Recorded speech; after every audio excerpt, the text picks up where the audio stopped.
گلا نه گلا مرئی ته وای. گلا خراب غلط دی، میرا گلا خراب. گدا خر ته وای، غلط دی، گدا دی گدا. گدی هو کیا ها یو ټکی استعمالی کی گدا. گدا به وای گدای ته تکیا ته هغه کې به هی نشته دی او په گدا کې هی دا گدا. ها یو بل ټکی دویم هم استعمالی کی ګدی وای. ګدی د سټ اخیرنۍ سی ته وای. سټ د سین باندې غړوندې دی، دی باندې سټ ونه وي. او دا پښتو کې ډیر اهمیت لري د ټکی په ابتدا کې سکون یا جزم یا غړوندې راوستل. لکه وګوره کنه سکل سین باندې سی باندې منګه زور وي نو سکل، خو په سی باندې کته غړوندې وي سکل معنی څومره بدله شول. نو یو شان لیکل کېږي په غړوندي او په زور سره وینا سره فرق راغی. سکل او سکل.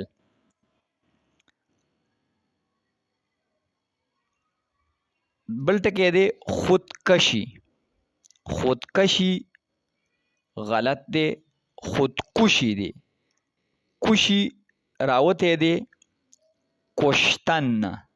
کشي راوته دی د کشتن نه. دا د ماده دی کې لیکلې دی د بلو مارکر باندې. کشتن د کشتن معنی دا وجل کلینګ. کشتن نو خودکشي ځان وجل. خودکشي معنی ځان زیاتول. نو دا خو سړی و ځان وجني او خودکشي خودکش نه.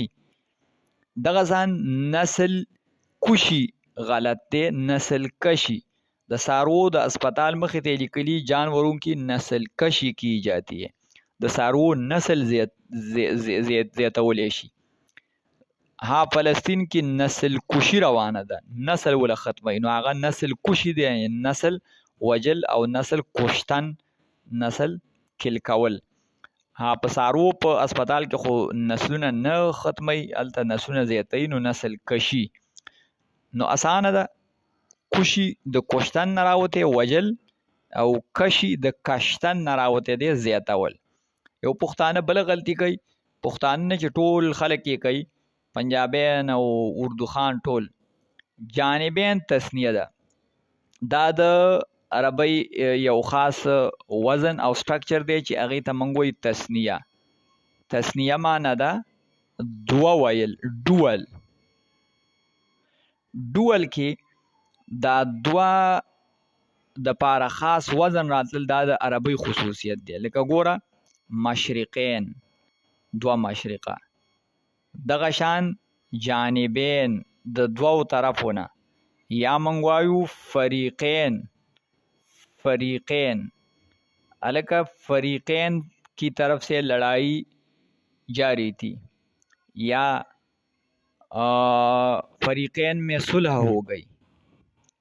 دغه شان پښتانه وای سو غلط وای نو عادت وای دواړو جانبینو نه کسان راغلي. لکه چې دواړو دی ویل بیا جانبین مو وایا، بیا وای دواړه جانبونه کسان راغلي، دواړه فریقونه کسان راغلي. او چې جانبین دی ویل بیا پکې دواړه مو وایا. لکه تا ویل فریقینو کې صلح وشوه، بس دواړه پکې خود به خود ختم شول. ځکه د فریقین معنی ده دوه فریقه، تسنیه ده دوه پکې خود به خود را. دې ته خیال ساتل پکار. دا ډېرې اهمې ځایونه دي چې دې کې خلک غلطیږي.